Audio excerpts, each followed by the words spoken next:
Assalamualaikum warahmatullahi wabarakatuh. Innal hamdalillah nahmaduhu wa nasta'inuhu wa nastaghfiruh wa na'udzu billahi min shururi anfusina wa sayyiati a'malina.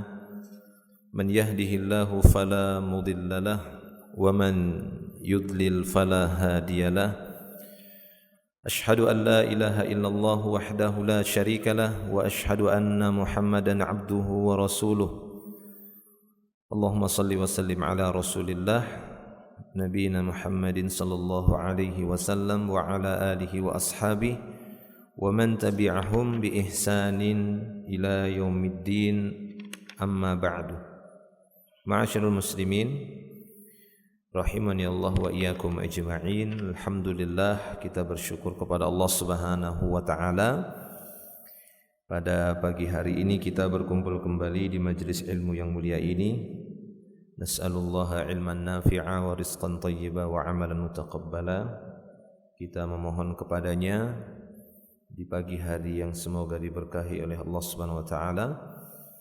Kita memohon ilmu yang bermanfaat, rizki yang thayyib serta amal yang diterima, dan semoga pagi ini bagi kita semua menjadi keberkahan bagi kita semuanya, sebagaimana doa Nabi sallallahu alaihi wasallam, Allahumma barik li ummati fi bukuriha. Ya Allah, berkahilah umatku di waktu bukurnya, yaitu di waktu pagi. Taib, kita akan lanjutkan di pagi hari ini dari tafsir Juz'il Amma atau tafsir Juz'il Thalathin, tafsir Juz' Amma atau Juz' 30. Kita telah masuk di tafsir Surat Ad-Duha. Terakhir sudah kita selesaikan tafsir Suratil Lail, tafsir surah Al-Lail. Kita masuk di tafsir Surat Ad-Duha. Sebagaimana biasanya kita akan bacakan terlebih dahulu ayat per ayat dari surat Ad-Duha, lalu kita coba berikan makna ataupun i'rab ringan untuk setiap kalimat yang ada dalam surat Ad-Duha, untuk memudahkan kita, agar memudahkan kita memahami makna secara keseluruhan dari ayat per ayat, kalimat per kalimat yang ada dalam surat Ad-Duha. Terlebih lagi surat-surat yang ada di Juz 30 ini surat yang paling sering diperdengarkan dan paling sering kita baca dan yang paling banyak menghafalnya, yaitu surat-surat yang ada di Juz 30. Ya, sangatlah utama bagi kita semua kaum muslimin untuk mengetahui makna dari kalimat per kalimat dari masing-masing surah yang ada dalam Juz 30. Terlebih lagi ketika kita mengetahui makna tafsirannya, tapi setidaknya kita mengetahui makna kalimat per kalimat apa yang dimaksud secara bahasa. Baik, kita akan bacakan surat Ad-Duha. Bismillahirrahmanirrahim. Wad-duha. Ya, wad-duha. Ad-Duha, dan nanti akan kita bacakan di sini beberapa penjelasan beliau tentang beberapa kalimat. Ad-Duha yakni waktu duha. Kita sering mendengar waktu duha, ya, duha. Kapan itu waktu duha? Para ulama menyebutkan waktu duha dimulai dari syuruk. Sehingga sebagian besar mereka mengatakan salat syuruk adalah salat duha yang dikerjakan di awal waktunya, hanya saja dikaitkan dengan bertahannya orang-orang yang di masjid dan mendapatkan keutamaan salat duha di awal waktu ini. Ya, jadi salat syuruk itu merupakan salat duha di awal waktu, lalu dikaitkan bagi orang-orang yang bertahan di masjid setelah salat subuh, sebagaimana yang sudah dicontohkan oleh Nabi sallallahu alaihi wasallam. Beliau salat 5 waktu, setelah salam beliau akan berpindah dari tempat mengimaminya. Berpindah baik itu bergeser ataukah berpaling menghadap jamaah, atau beliau berpindah, kecuali salat subuh. Apabila salat subuh, selesai salat subuh, mengimami salat subuh, beliau tidak akan berpindah dari tempatnya sampai waktu syuruk. Ini kebiasaan beliau. sampai masuknya waktu syuruk. 6. Jadi waktu duha itu dimulai dari waktu syuruk. Ketika terbitnya matahari lalu meninggi seukuran 1 tombak, maka di situ awal salat duha. Atau kalau ada di jadwal salat itu biasanya ada jadwal matahari terbitnya itu ya, syuruk. Mungkin kita tambah sekitar 10 atau 15 menit, 20 menit untuk memastikan dia benar-benar meninggi, bukan salat di waktu terbitnya. Ini justru terlarang. Ini justru terlarang ya. Jadi benar-benar kita upayakan agar dia sudah meninggi dengan memberikan waktu 15 atau 20 menit. Lalu kita salat syuruk dan itu waktu duha. Sampai kapan waktu duha? Ya, sesaat sebelum matahari tepat di atas kepala. Karena kalau udah matahari meninggi dan tepat di atas kepala, ini waktu yang terlarang lagi sholat. Nah sebelumnya ya, misalnya sana timur barat ya, atau sana timur kan barat ya, ketika matahari dari sana timur muncul, nah ini waktu duha ya. Nah sebelum dia tepat di atas kepala, atau sebagian ulama, sejumlah ulama mengukurnya 15 menit lah, ini akhir duha, 15 menit sebelum matahari tepat di atas kepala, itu waktu duha. Kalau sudah tepat di atas kepala tidak ada sholat, tidak boleh sholat sunnah ya, terlarang sholat karena itu waktu di mana matahari ya dipanaskan ya, neraka dipanaskan. Ketika matahari di atas kepala itu waktu ketika neraka jahanam dipanaskan lagi, setiap hari dipanaskan lagi ya, dinyalakan lagi. Ketika tergelincir sedikit ke arah barat itu awal zuhur kan begitu, dan seterusnya ya, dan seterusnya sampai tenggelam maghrib ya, gharb barat sampai dia tenggelam. Jadi itu waktu duha dari waktu syuruk sampai matahari sebelum mendekati di punggung langit ya, tepat di tengah punggung langit, zuhur. Bahasa Arab punggung apa? Zuhur, makanya salat zuhur. Karena memang matahari pas di punggungnya langit dan di punggungnya kita, salat zuhur. Taib, itu dia dari sisi waktu. Namun banyak para ulama menafsirkan makna wadduha, ad-duha di sini an-nahar.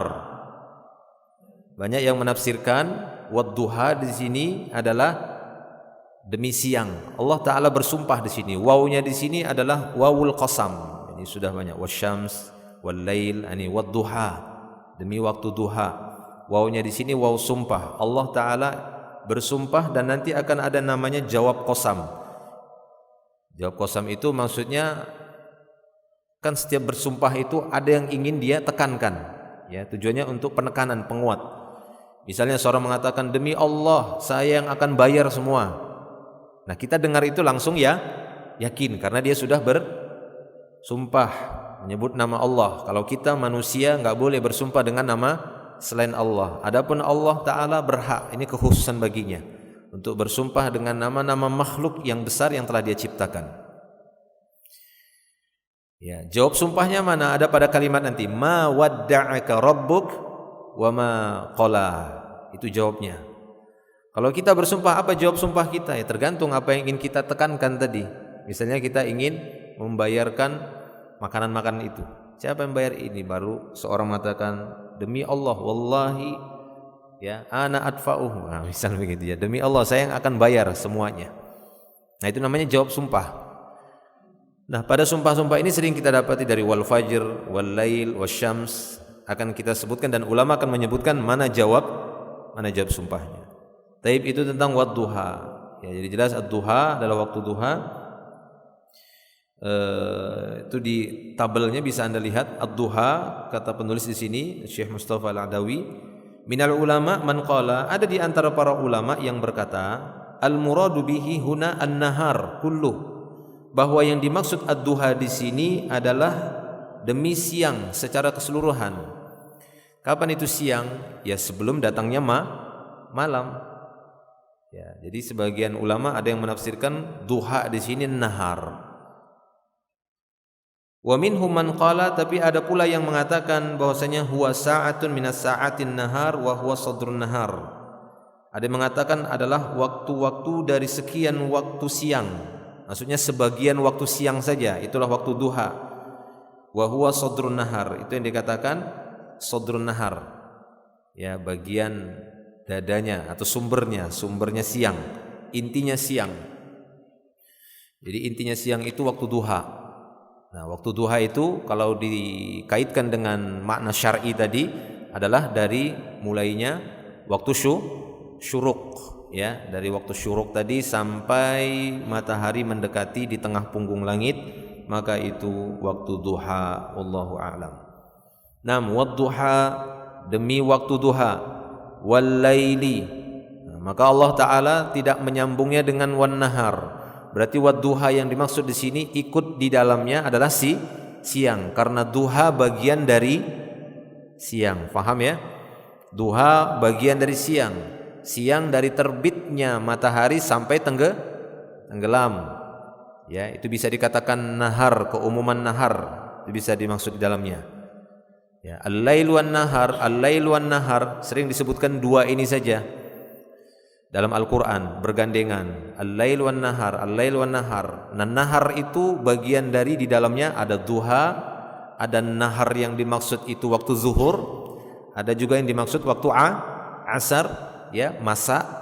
Nah, itu masuk bagian an-nahar, wallahu a'lam. Baik. Wal laili, dan demi malam, idza saja, apabila dia saja. Saja ini bisa bermakna menutupi, ya, di sini juga disebutkan saja ghatta, aqbala bi zalamihi, sakana bil khalqi, yaitu makna semisal itu. Makna saja itu bisa maknanya menyelimuti, ya, menaungi, bisa bermakna tenang. Wal laili idza saja itu bisa bermakna tenang. Memang malam itu waktu yang tenang untuk tidur, ya kan? Jadi itu makna-makna as-saja. Jadi wal laili idza saja, dan demi malam apabila dia telah menutupi, menyelimuti. Dalam hadis juga disebutkan ketika Aisyah radhiyallahu anha mengabarkan bagaimana jenazah Nabi sallallahu alaihi wasallam saat meninggalnya, kata Aisyah radhiyallahu anha, sujjiya Rasulullah sallallahu alaihi wasallam bi thawbin khibarah. Ketika Rasulullah meninggal, jasad beliau itu diselimuti, ya, diselimuti dengan kain thawb, ya, dengan kain hibarah, kain yang bercorak buatan Yaman. Itu kain yang menyelimuti tubuh beliau di saat beliau meninggal dunia, sebelum dimandikan, ya, sebelum jasad beliau dimandikan, diselimuti dengan kain hibarah, kain yang bercorak terbuat dari Yaman. Itu makna saja. Nah, ini jawab qasamnya, ma wadda'aka rabbuk wa ma qala. Ma-nya ini manafi. Kalau wal lail tadi sama, ya, wawnya waw sumpah. Idza, biasa ini idza zaraf yang masuk kepada fi'il madhi, saja ini fi'il madhi. Ma wadda'a, wadda'a bermakna taraka.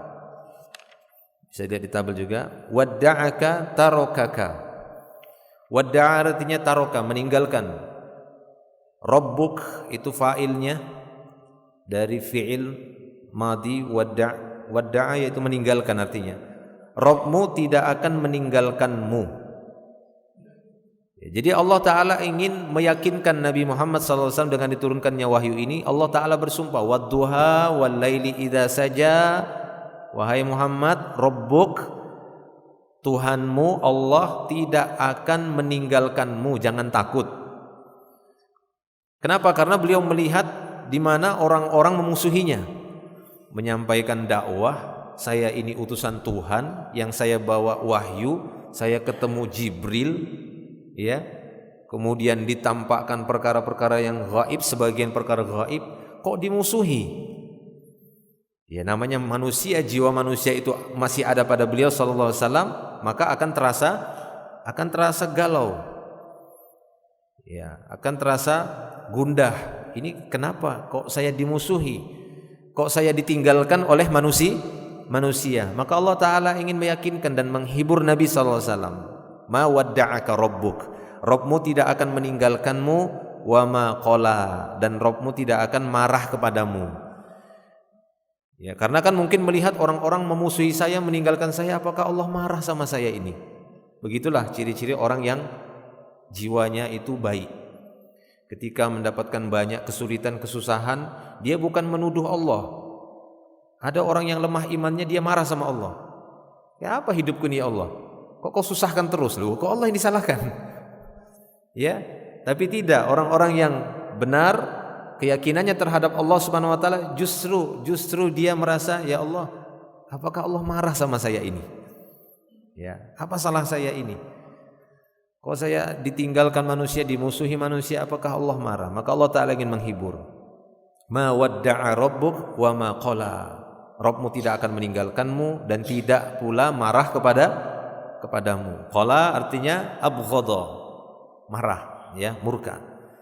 Ini dia jawab dari sumpah. Ma wadda'aka rabbuk wa ma qala. Ma-nya situ manafi, ma yang menunjukkan tidak. Rabbmu tidak meninggalkanmu dan tidak pula marah kepadamu. Walal akhiratu khairun laka minal ula. Walal akhiratu khairun laka minal ula. Al akhiratu aslinya al akhiratu. Lam didatangkan juga untuk takkid. Lamnya ini namanya lam taukid, tapi ada yang mengatakan ini lam sumpah juga, untuk menunjukkan kesungguh-sungguhan. Sungguh-sungguh akhirat, aslinya al-akhiratu, ya, didatangkan lamnya, ya, sama seperti seorang berbahasa Arab, la ana, gitu ya, la ana aqwa minhu, sungguh-sungguh saya lebih kuat dari dia, misal. Tapi dengan pendek bacanya la-nya, ya, bukan panjang. Kalau panjang dibaca jadi tidak artinya. Wawnya ini waw atof, waw penyambung. Walal akhiratu, dan sungguh-sungguh akhirat itu khairun laka, lebih baik bagimu. Nah ini Allah Ta'ala setelah menyebutkan Rabbmu tidak meninggalkanmu dan tidak pula murka kepadamu, langsung Allah mengatakan akhirat itu lebih baik bagimu minal ula, daripada yang pertama. Akhir, ula, yang pertama, yang terakhir. Apa yang dimaksud ula di sini? Nah, langsung bisa kita pahami. Yang dimaksud ula di sini yang pertama apa? Dunia. Ya. Karena disinilah kehidupan yang kita sadari. Sebelumnya di rahim tidak sadar kita. Ya, walaupun namanya fase hidup itu ada 4 fase. 4 fase itu yaitu alam rahim, dunia, barzakh, akhirat. Tapi paling sering disebut dunia akhirat, dunia akhirat. Mana alam rahim, alam barzakh, alam rahim, alam barzakh? Tidak terlalu banyak diingatkan. Ya, karena ini 2 alam yang kita sadar. Sadarnya 100% lah, mungkin 100 lebih lah, 200-300%. Betul-betul kita sadar. Ya. Lalu apakah alam rahim dan alam barzakh itu tidak sadar?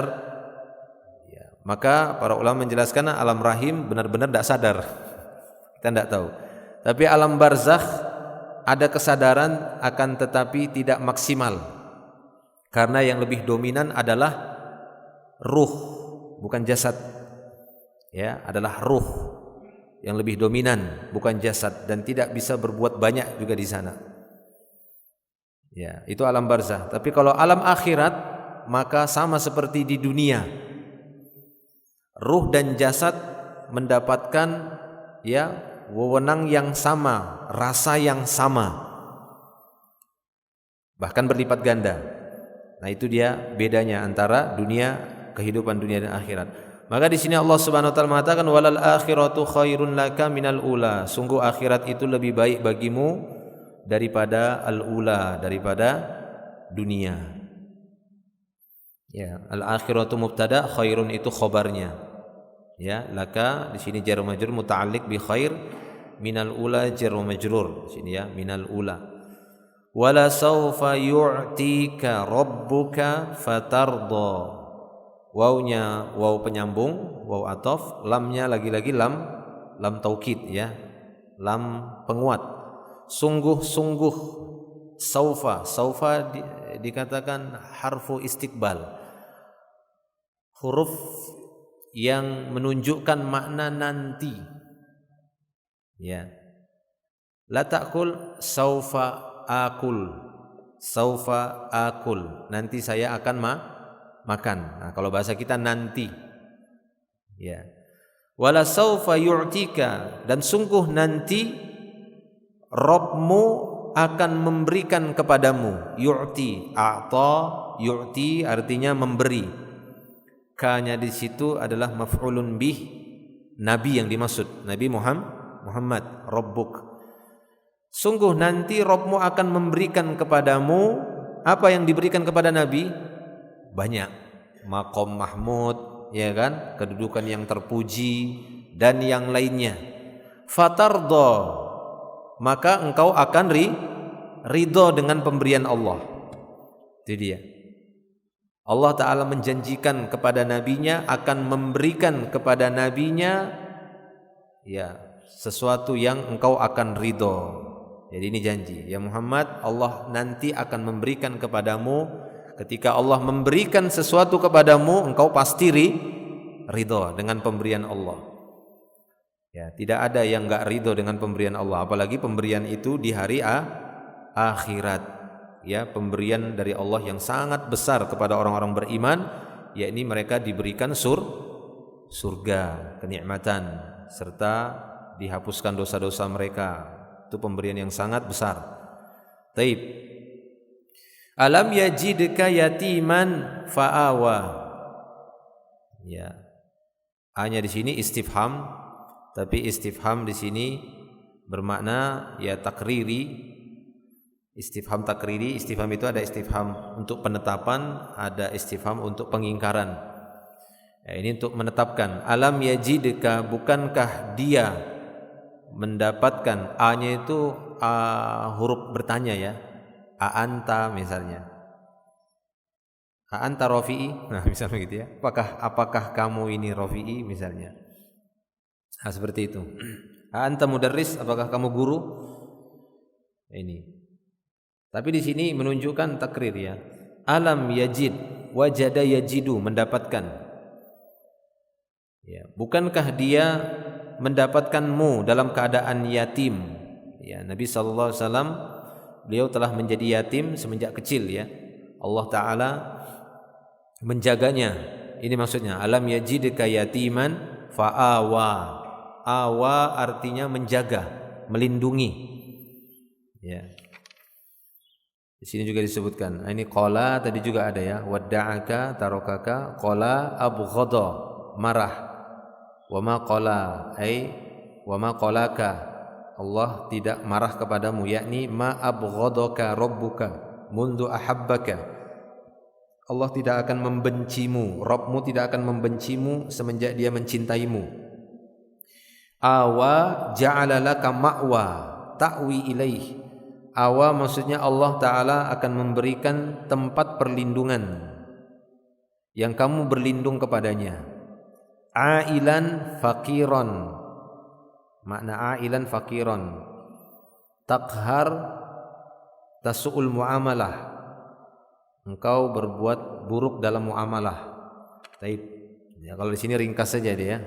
Ini kita akan terjemahkan dan memberikan makna kata per kata, kalimat per kalimat. Alam yajidka yatiman, bukankah dia mendapatimu ya Muhammad dalam keadaan yatim? Fa'awa, lalu dia memberikan perlindungan kepadamu. Ya, jadi Nabi sallallahu alaihi wasallam walaupun beliau dalam keadaan yatim di masa kecil, tapi Allah Subhanahu wa taala senantiasa menjaga beliau dari kecil, menjaga pergaulannya sehingga beliau enggak bergaul dengan anak-anak jahiliyah yang ya mengajarkan beliau kepada kesyirikan. Ya, kebodohan-kebodohan jahiliyah.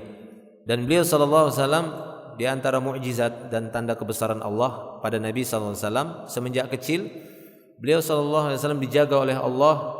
Di antara riwayat yang menunjukkan bahwasanya beliau senantiasa dijaga oleh beliau, bahwasanya beliau dijaga oleh Allah Subhanahu wa taala, Allah taala senantiasa menjaga beliau, yakni hadis yang diceritakan dari Anas bin Malik tentang dibelahnya dada Nabi.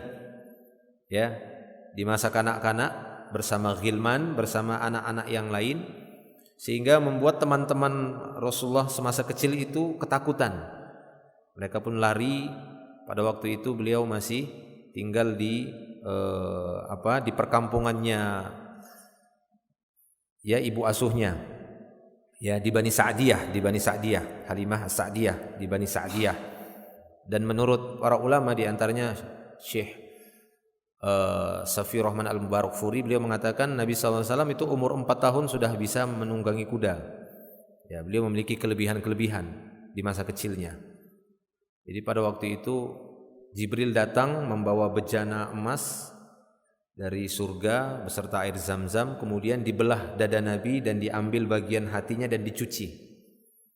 Ya, lalu dijahit lagi, enggak tahu pakai jahitan apa.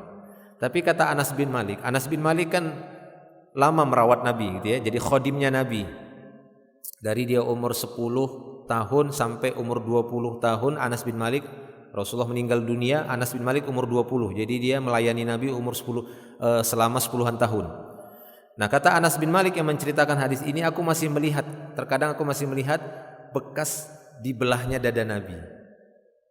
Masih kelihatan bekas dibelahnya dada Nabi itu masih kelihatan. Ya, itu. Jadi benar-benar dibelah dada Nabi itu dan dicuci hatinya sehingga bersih hati Nabi sallallahu alaihi wasallam. Nah, ini keadaan beliau. Walaupun beliau yatim, tidak memiliki bapak, ya, dari masa kecilnya, maka Allah Ta'ala melindunginya dari kejahatan manusia ataupun dari berbagai kerusakan yang bisa merusak anak. Karena memang anak-anak itu potensi untuk diberikan berbagai macam pemahaman. Sebagaimana Rasulullah SAW mengatakan, kullu mauludin yuladu 'alal fitrah, setiap anak itu dilahirkan di atas fitrah, fa abawahu yuhawidanihi au yunassiranihi au yumajjisanihi au yusyarrikani.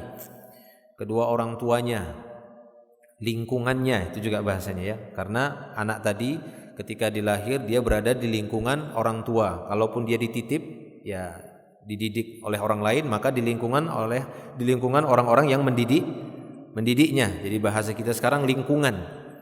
Lingkungan itu yang kadang menjadikan dia menjadi seorang Yahudi, menjadi Nasrani, menjadi Majusi, atau menjadi seorang yang berbuat kesyirikan.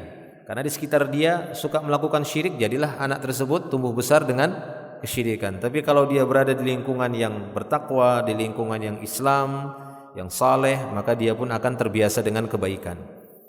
Nah, demikian juga Nabi SAW dijaga oleh Allah.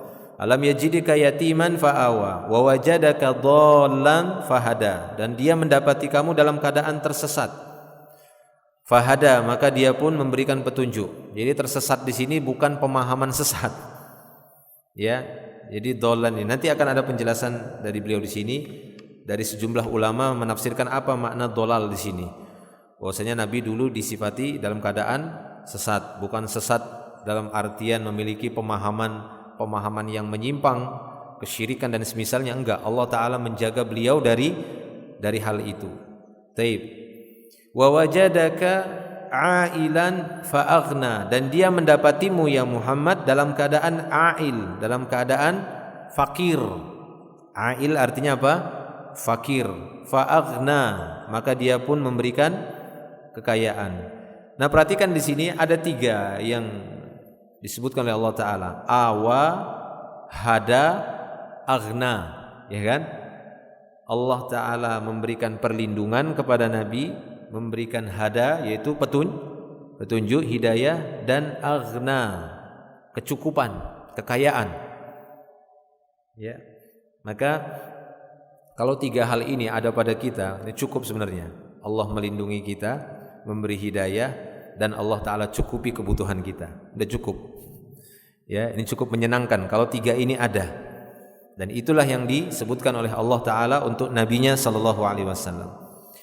Fa ammal yatima, amma ini harfu syartin ghairu jazimin, ya.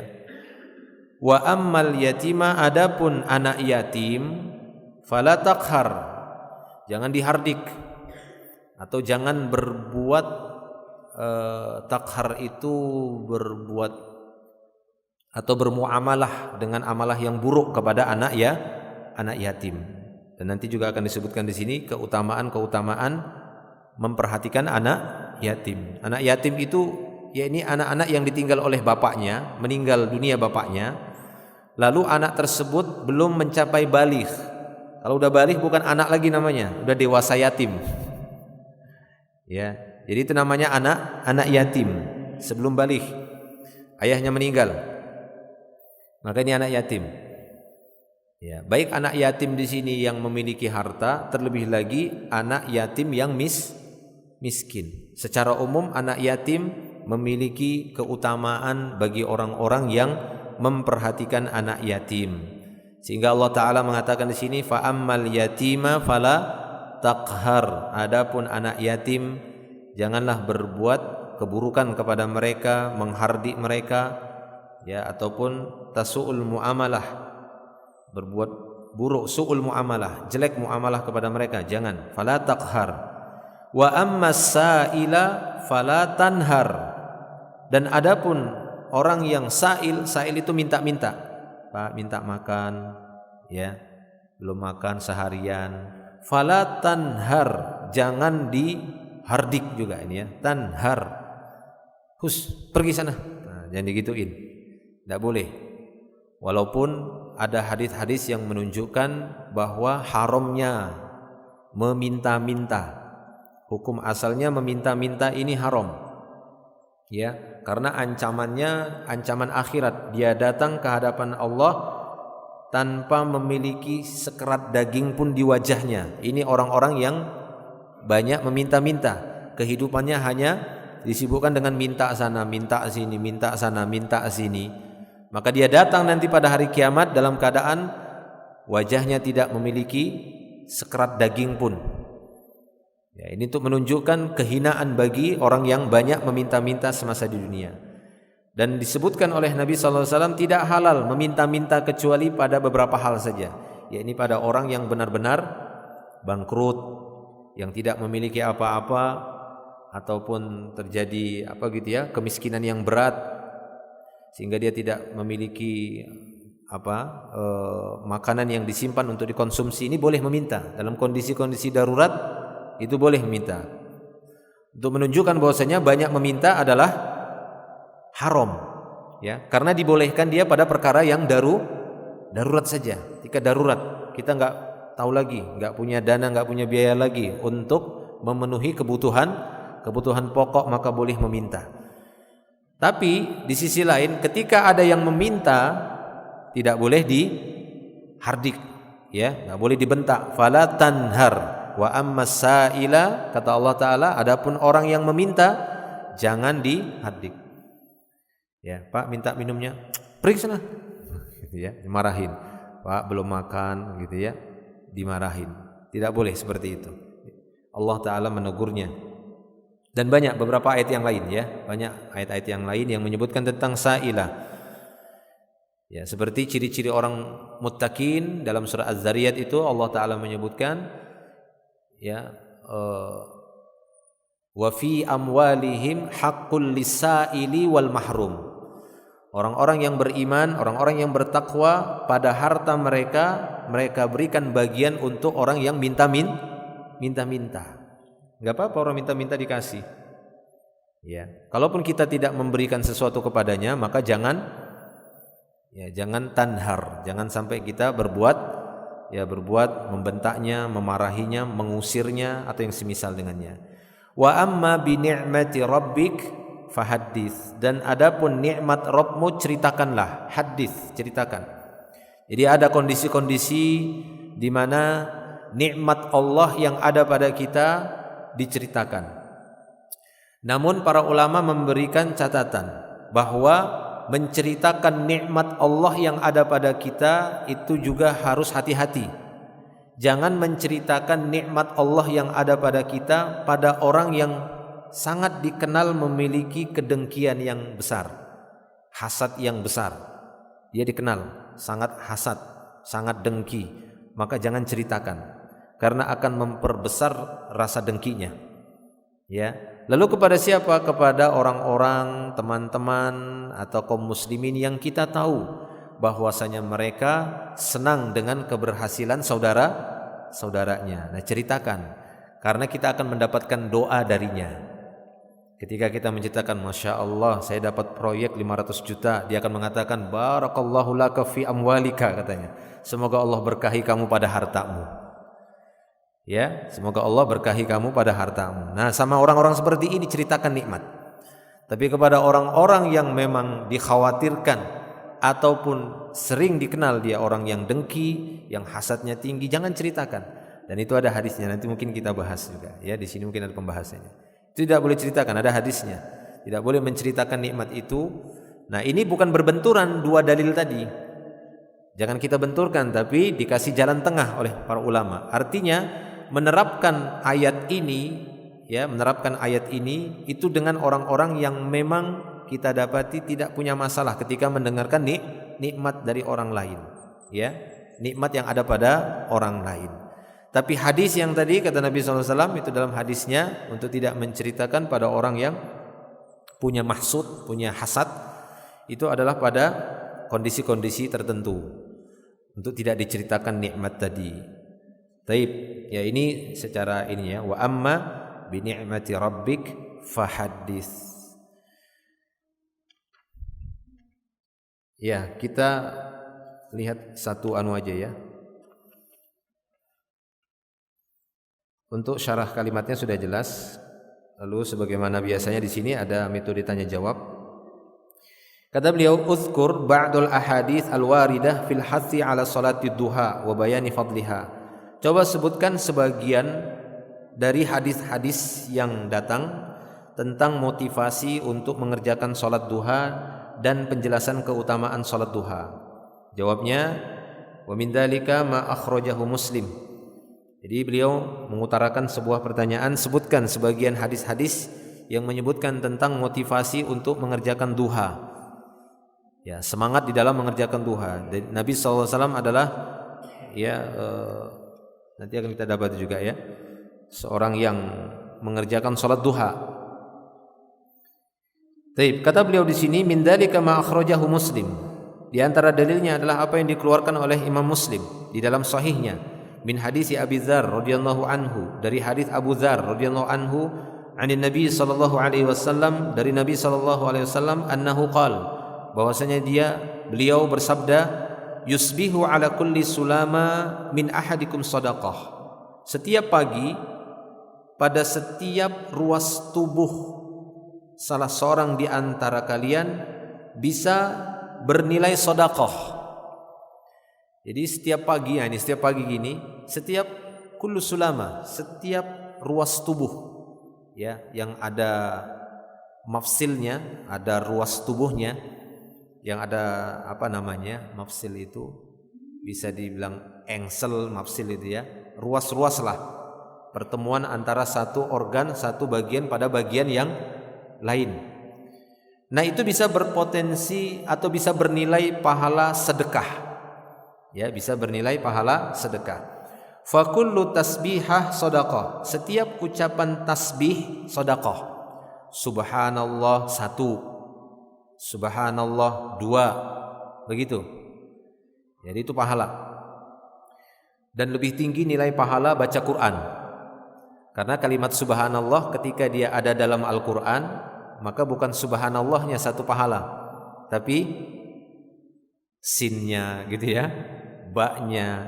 Nah, itu bedanya. Makanya afdol zikir itu, zikir yang paling afdol ditinjau dari sisi banyaknya pahalanya adalah Al-Quran, membaca Al-Quran paling besar ini pahalanya dibandingkan zikir-zikir yang lainnya. Nah, kata beliau, fa kullu tasbihan shadaqah, setiap ucapan subhanallah itu satu pahala sedekah.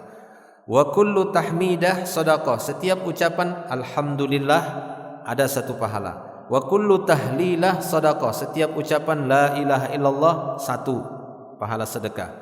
Wa kullu takbirah shadaqah, demikian juga setiap ucapan Allahu Akbar ada satu pahala sedekah. Wa amrun bil ma'rufi shadaqah, setiap memerintahkan yang baik maka satu pahala sedekah. Wa nahyun 'anil munkar shadaqah, setiap melarang yang munkar itu ada sedekahnya.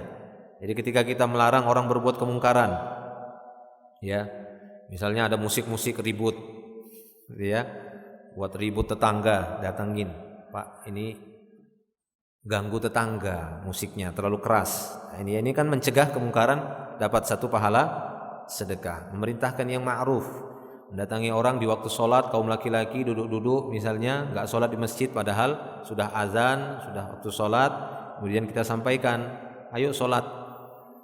Nanti mas, belum waktunya bagi kita. Kan sering gitu ya, belum waktunya bagi kita, belum dapat hidayah kita katanya. Oh gitu ya. Ya sudah kan begitu, karena kita hanya memerintahkan dia untuk yang ma'ruf. Itu pahala sedekah.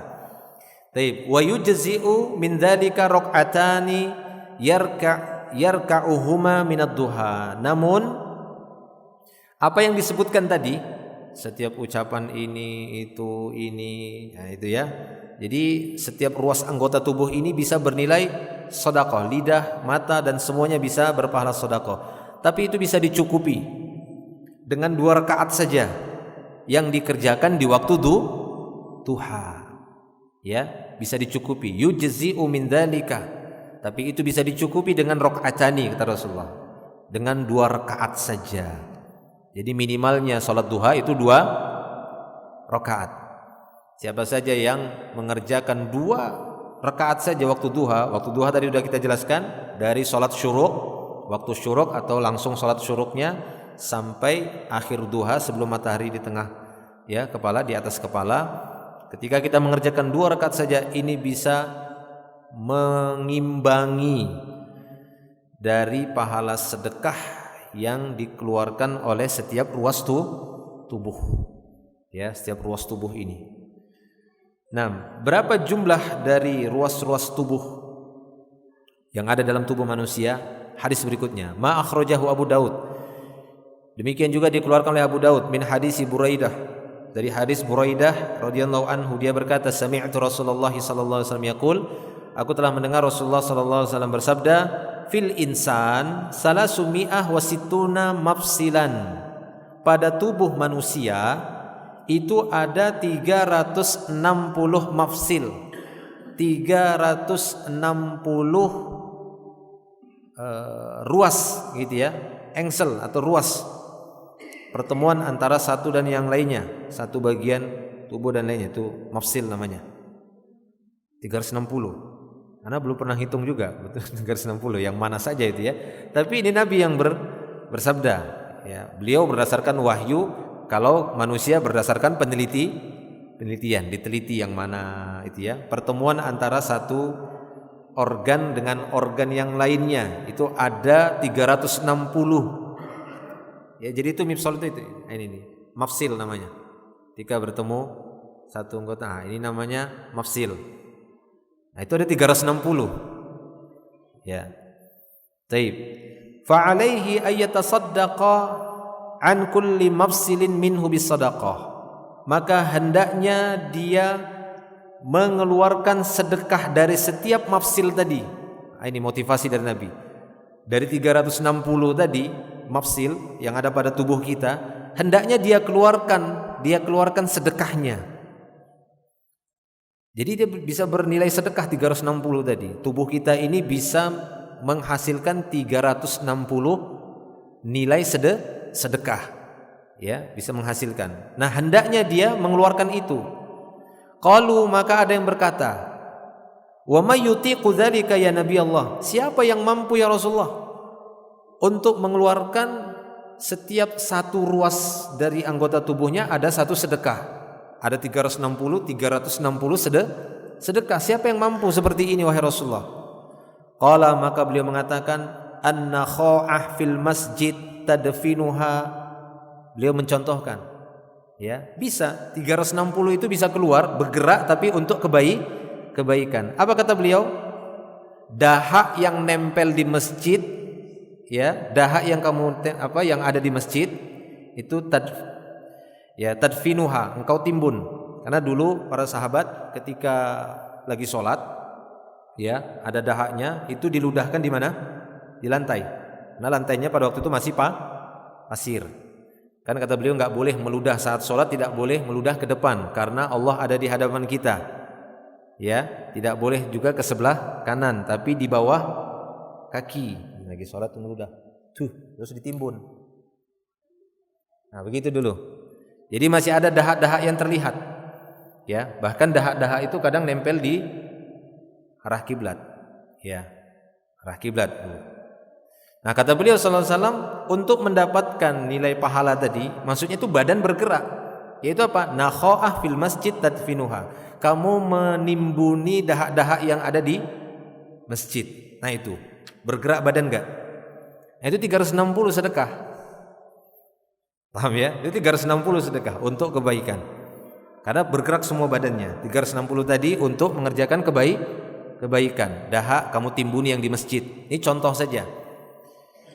Atau kata beliau yang lebih umum, wasyai' tunahihi 'anit thoriq, atau sesuatulah kata Rasulullah yang kau singkirkan dari jalan. Mungkin ada botol kau singkirkan dari jalan. Atau orang demo singkirkan. Kan mengganggu di jalan itu kan, ya. Atau botol singkirkan. Ya, ini pergerakan badan. Itu 360 sedekah keluarnya. Dihitung 360 ruas tubuh kita itu dihitung semuanya bernilai pahala sedekah. Gampang atau tidak? Gampang. Masya Allah. Fa illam tajid, kalaupun kamu nggak mau, itu ya, mungkin kan nggak mau, aduh malu untuk kegiatan-kegiatan begitu, masa ngutipin sampah di jalan kan begitu ya, datang ke masjid bersihin, mungkin orang ada petugasnya juga. Ini petugas pembersih masjid ini, masya Allah, ini kalau niatnya tahu di sini, ini besar sekali pahalanya. Kalah kita, kan begitu ya. Tiap hari bergerak sana bergerak sini ngepel, bukan dahak saja kan begitu ya, semuanya dibersihin sampai jendela-jendela masjid, masya Allah. Fa ilam tajid, kata Rasulullah, kalaupun kamu enggak mendapati yang seperti tadi yang dikasih tawaran oleh Nabi, farok atad duha tujzi'uka. Ya, kalaupun kamu enggak mampu yang tadi yang disebutkan tadi, maka 2 rakaat duha itu mencukupimu. 2 rakaat tadi di waktu duha kan gerak semua ya, salat kan, bergerak ruas tubuh itu, maka itu mencukupi, yaitu mengeluarkan pahala sedekah dari 360 tadi, keluar pahala sedekahnya. Dicatat sebagai pahala sedekah dari 360 ruas tubuh. Ya, ruas yang ada dalam tubuh kita ketika kita salat duha itu keluar pahala 360. Masya Allah. Wa min dzalika, di antara dalil yang lainnya, ma akhrajahu Ahmad min hadis Nuaim ibnu Hammar al-Ghatfani. Demikian juga dikeluarkan oleh Imam Ahmad dari hadis Nuaim bin Hammar al-Ghatfani, annahu sami'a Rasulullah sallallahu alaihi wasallam yaqul, dia mendengar Rasulullah sallallahu alaihi wasallam bersabda, qala Allahu azza wa jalla, Allah azza wa jalla berfirman, atau hadis qudsi ya ibna Adam, wahai anak keturunan Adam, la ta'jiz, jangan malas. Ya, ajiz itu lemah, jangan malas-malasan. Ya, la ta'jiz an arba'i rakaat min awalin nahar akfika akhirahu. Jangan lemah, jangan malas untuk mengerjakan 4 rakaat dari awal siang. Nah, awal siang itu maksudnya waktu duha, seperti yang disebutkan tadi. Bagian dari nahar itu diantaranya duha. Jangan lemah, jangan malas untuk mengerjakan 4 rakaat di awal siang, yaitu waktu duha. Akfika akhirahu, aku akan cukupi engkau di sisanya. Jika kamu mengerjakan 4 rakaat di awal siang, maka di akhir siang aku akan mencukupi kebutuhanmu, mencukupimu. Ini kata Allah Subhanahu wa taala. 4 rakaat berarti duha boleh 2, boleh 4. Ya, tata cara 4 rakaat juga bukan sekaligus 4 ya, tapi 2 rakaat salam, 2 rakaat salam lagi. Wa fi sahihi Muslim, dalam sahih Muslim juga, min hadis Zaid bin Arqam, dari hadis Zaid bin Arqam, qala, dia berkata, kharaja Rasulullah sallallahu alaihi wasallam ala ahli Quba. Rasulullah sallallahu alaihi wasallam pernah keluar menemui orang-orang Quba, yaitu Masjid Quba. Wa hum yusallun, dan pada waktu itu penduduk di sekitar Masjid Quba, masjid yang pertama itu ya, yang dibangun Rasulullah ketika hijrah sebelum pembangunan Masjid Madinah ya. Sampai sekarang masih ada Masjid Qubanya dan mengunjunginya ada keutamaan ya. Nah, ketika beliau mengunjungi Masjid Quba pada waktu itu, orang-orang sedang mengerjakan sholat di Masjid Quba. Minimalnya kalau kita mengunjungi Masjid Quba, kita mengerjakan sholat 2 rakaat. Dan beliau biasa mengunjungi Masjid Quba itu dalam riwayat sebutkan setiap hari Sabtu kalau saya nggak keliru ya dalam hadis itu. Nah, ketika beliau mengunjungi Masjid Quba, didapati mereka sedang sholat, yaitu di pagi hari. Beliau mengatakan sholatul awwabin idza ramadatil fisal. Ini sholatnya orang-orang awwabin, yaitu apabila ramadatil fisal. Ya, fisal itu telapak kakinya unta. Ramadan ya, maka dikatakan Ramadan ya. Artinya pasir yang panas itu. Biasanya kalau matahari pagi begini itu ya. Matahari ketika dia terbit, kemudian panasnya itu membakar pasir atau kerikil-kerikil di Sahara itu, sehingga anak-anak unta itu kalau nginjak itu kakinya gini-gini karena panasnya. Kan panas ya, panasnya pagi itu. Nah, itu namanya ketika Ramadatul Fisal. Sehingga ada sebagian ulama mengatakan bahwa afdolnya sholat duha itu ada khilaf di kalangan para ulama. Ada yang mengatakan afdolnya sholat duha itu yaitu di awal duha, yaitu syuruk. Ada yang mengatakan afdolnya sholat duha itu ketika panas-panasnya matahari tadi, yaitu di antara jam 9 dan jam 10. Itu afdolnya waktu duha, ya. Sebagaimana ini cirinya ahlu Quba, mereka sholat duha di waktu ketika ya Ramadatul Fisal, itu ketika anak unta itu nginjak pasir itu kepanasan. Lagi jalan itu kakinya ketek-ketek gitu ya, gini-gini, karena saking panasnya pasir itu terbakar oleh matahari. Ya sekitar jam 9 atau jam 10 lah kalau kita ukur dengan jam saat ini. Baik.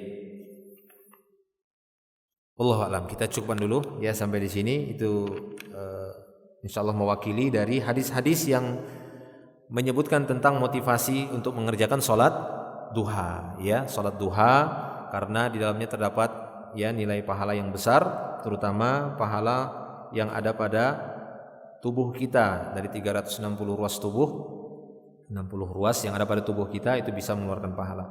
Dan insyaallah nanti kita lanjutkan lagi, masih banyak ini dari tafsir surat Ad-Duha di pertemuan berikutnya. Wallahu a'lam. Akhiru da'wana alhamdulillah. Subhanakallahumma bihamdika asyhadu an la ilaha illa anta astaghfiruka wa atubu ilaik. Assalamualaikum warahmatullahi wabarakatuh.